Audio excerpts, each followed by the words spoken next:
আপোনালোক সকলোকে মোৰ পাকঘৰলৈ স্বাগতম জনাইছোঁ। আজি পুনৰ এটা নতুন ৰেচিপি লৈ আপোনালোকৰ ওচৰলৈ আহিছোঁ। আজি মই বনাবলৈ লৈছোঁ আলু বেচনৰ পকৰি আৰু আলু ফ্ৰেঞ্চ ফ্ৰাই। ইয়াৰ বাবে মই লৈছোঁ 3টা আলু লৈছোঁ। এইখিনি আলু ফ্ৰেঞ্চ ফ্ৰাইৰ কাৰণে লৈছোঁ, এটা ডিম লৈছোঁ আৰু এইখিনি মই বেচনৰ পকৰিৰ কাৰণে লৈছোঁ। এটা আলু লৈছোঁ আৰু কেইটামান পিঁয়াজ লৈছোঁ। ডাঙৰ পিঁয়াজ হ'লে এটাই হয়। আৰু কেইটামান নৰসিংহৰ পাত লৈছোঁ আৰু নিমখ লৈছোঁ আৰু কৰ্ণফ্ল'ৰ লৈছোঁ, বেচন লৈছোঁ আৰু বেকিং পাউডাৰ লৈছোঁ। এইখিনি মই প্ৰথমতে আলু বেচনৰ পকৰিখিনি ৰেডি কৰি লওঁ, তাৰ পাছত মই ফ্ৰেঞ্চ ফ্ৰাইৰ কাৰণে ৰেডি কৰি লওঁ। এতিয়া মই আলুটো প্ৰথমে পিহনাত পিচি ল'লোঁ। এতিয়া ইয়াতে মই পিঁয়াজকেইটা কাটি ল'ম আৰু নৰসিংহ পাতকেইটা প্ৰথমে কাটি ল'ম। তাৰ পাছত মই ইয়াতে কাটি ৰখা পিঁয়াজকেইটা কাটি দিলোঁ আৰু নৰসিংহ পাতকেইটা কাটি দিলোঁ। এতিয়া মই ইয়াত এটা এটাকৈ বস্তুখিনি এড কৰি যাম। প্ৰথমে মই ইয়াত অকণমান নিমখ দিছোঁ। এতিয়া মই অকণমান হালধি দি লৈছোঁ। 1 চামুচ মই ইয়াত কৰ্ণফ্ল'ৰ দিছোঁ আৰু অকণমান দি দিছোঁ। এতিয়া মই ইয়াত বেচন দিছোঁ। ডাঙৰ চামুচখনেৰে প্ৰায় মই 3 হাতামান বেচন দিম। এইখিনি হৈ গ'ল। এতিয়া মই প্ৰায় আধা চামুচ বেকিং পাউডাৰ যোগ কৰিছোঁ। এতিয়া মই এইখিনি ভালদৰে মিক্স কৰি ল'ম। ইয়াৰ পৰা যিটো আলুৰ পৰা পানী ওলাব, সেই পানীখিনিতে ভালদৰে মই সানি ল'ম। তাৰপাছত অলপ কমিলে মই অকণমান পানী দি সানিম।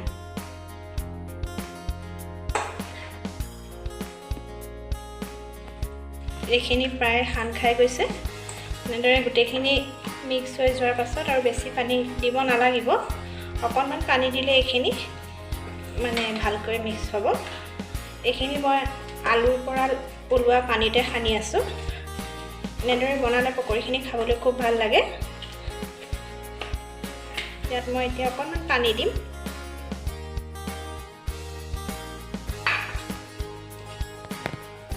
এইখিনি প্ৰায় হৈ গৈছে। এইখিনি মই ভালদৰে অলপ সময়ৰ বাবে ঢাকি ৰাখিম। এনেদৰে সানি পেলাই অলপ সময় ঢাকি ৰাখিলে ভালদৰে পকৰিখিনি ফুলি উঠে। এতিয়া এইখিনি মোৰ হৈ গ'ল। এতিয়া মই প্ৰায় আধা ঘণ্টামান সময়ৰ কাৰণে ঢাকি ৰাখিম। এতিয়া মই ফ্ৰেঞ্চ ফ্ৰাইখিনিৰ কাৰণে আলুখিনি কাটি ৰেডি কৰি ল'ম। এতিয়া মই আলু ফ্ৰেঞ্চ ফ্ৰাইৰ কাৰণে আলুকেইটা ধুনীয়াকৈ কাটি ল'ম। দীঘলীয়া চাইজত কাটি ল'ব লাগিব। কাটি গৰম পানীত প্ৰায় 20 মিনিটমান সময় আমি ডুবাই ৰাখিম। মোৰ আলুখিনি কটা হৈ গ'ল। এতিয়া মই আলুখিনি অলপ গৰম পানী লৈছোঁ আৰু গৰম পানীখিনি নিমখ দি লৈছোঁ। এতিয়া মই এইখিনি প্ৰায় 20 মিনিটমান সময়ৰ কাৰণে এনেদৰে ডুবাই ঢাকি ৰওঁ। এতিয়া মই আলু ফ্ৰেঞ্চ ফ্ৰাইৰ কাৰণে ডিমটো ভাঙি ল'ম।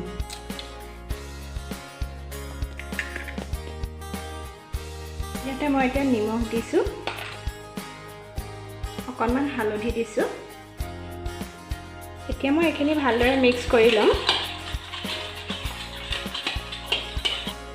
1 চামুচ কৰ্ণফ্ল'ৰ দিছোঁ ইয়াত, আধা চামুচ বেকিং পাউডাৰ দিছোঁ, অকণমান জিৰা পাউডাৰ দিছোঁ, অকণমান ধনিয়া পাউডাৰো দিছোঁ ইয়াত। এইখিনি এতিয়া ভালদৰে আকৌ মিক্স কৰি ল'ম। ইয়াৰ পিছত মই টুকি ৰখা যিখিনি আলু, সেইখিনি ইয়াত মই দি দিম। এতিয়া মই এইখিনি আলুখিনি ইয়াতে দি লৈছোঁ।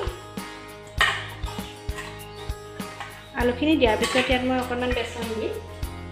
এতিয়া মই 1 চামুচ বেচন দিছোঁ আৰু অকণমান দি দিছোঁ। ইয়াত এতিয়া মই কালজিৰা 1 চামুচো দি লৈছোঁ।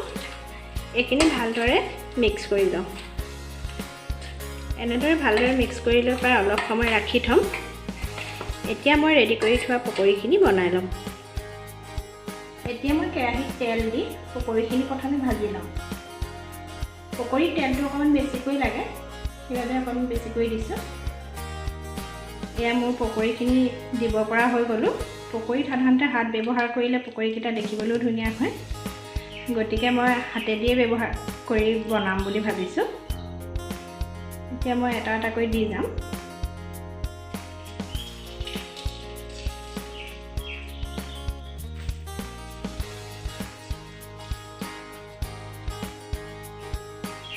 এনেদৰে মই গোটেইখিনি পকৰি দি লম।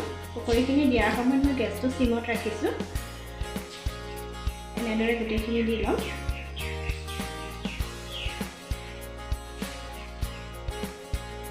পকৰিত জ্বলাটো কমকৈ দিছোঁ, কাৰণ সৰু ল'ৰা ছোৱালী খোৱাৰ কাৰণে জ্বলাটো অলপ কম দিছোঁ। এইখিনি মই এনেদৰে গোটেইখিনি দি ল'লোঁ। এইখিনি লৰাই দি পাছত এইখিনি এতিয়া মোৰ পকৰিখিনি লৰাই দিব পৰা হ'লোঁ। তলৰ পৰা ফুলি ফুলি নাম খাই আহিলে। এয়া এনেদৰে মই গোটেইখিনি পকৰি লৰাই দিম। এইখিনি মোৰ প্ৰায় এক চাইড হৈ গ'ল আৰু অলপ সময়ৰ পাছত গোটেইখিনি হৈ যাব। এতিয়া মই ভালদৰে উলটাই দিলোঁ। এইখিনি মোৰ কাঢ়িব পৰা হৈ গ'ল। এতিয়া মই এইখিনি ভালদৰে কাঢ়ি লওঁ। মোৰ পকৰিৰ সাইজটো অকণমান ডাঙৰ হৈছে, বৰ বেছি সৰু কৰা নাই।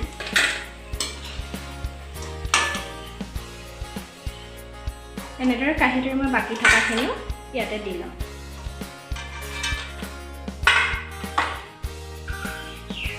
এতিয়া মই এইখিনি অলপ অলপকৈ আকৌ থকাখিনি দি লৈছোঁ।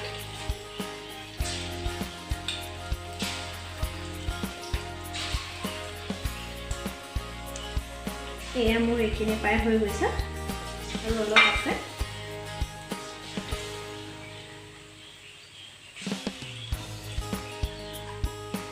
হাতেদি দিলে পকৰিটো দেখিবলৈ ভাল লাগে। এইখিনি হৈ গ'ল। এতিয়া মোৰ আলু বেচনৰ পকৰি এইকেইটা হৈ গ'ল। এতিয়া এইখিনি তেলতে মই যিখিনি আলু ফ্ৰেঞ্চ ফ্ৰাইৰ কাৰণে ৰাখি থৈছিলোঁ সেইখিনি মই ইয়াতে ফ্ৰাই কৰিম। এতিয়া মই এই একেখিনি তেলতে মই ৰাখি থোৱা আলুখিনি মই দি যাম। জুইটো মই কম ফ্লেমত ৰাখিছোঁ। এনেদৰে গোটেইখিনি মই ভালদৰে দি লওঁ। এইখিনি মচমচীয়া হোৱালৈকে ভালদৰে ভাজিব লাগিব। এইখিনি মই প্ৰায় লুটিয়াব পৰা হ'লোঁ। এনেদৰে ভালকৈ হোৱাৰ পাছত লুটিয়ালে বস্তুখিনি ভাগি নাযায়।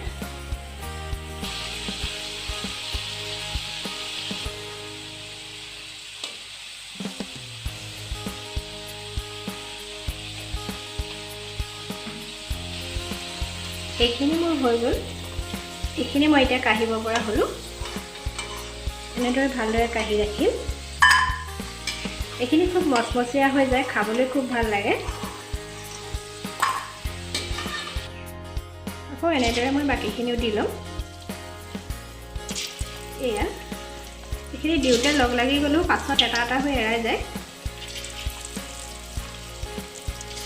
জুইটো কম ফ্লেমত ৰাখি ভাজিব লাগে। এইখিনি মই এতিয়া কাঢ়িব পৰা হৈ গ'লোঁ। এতিয়া মই এইখিনি কাঢ়ি লওঁ। এইখিনি মই এতিয়া কাঢ়ি লওঁ।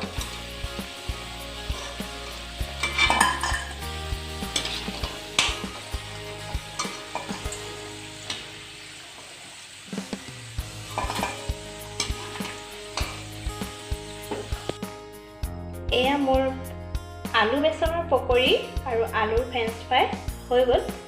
এনেদৰে আপোনালোকেও ইচ্ছা কৰিলে ঘৰতে বনাই খাই চাব পাৰে। একেবাৰে সহজ পদ্ধতিত বনাব পৰা এটা ৰেচিপি, বিশেষ টান নহয়। আৰু ইয়াৰ কাৰণে মই যিখিনি ল'বলগীয়া বস্তু আপোনালোকক দেখুৱাইছিলোঁ, এনেধৰণে ঘৰতে বনাই আমি 15 দিনতো পৰিৱেশন কৰিব পাৰোঁ।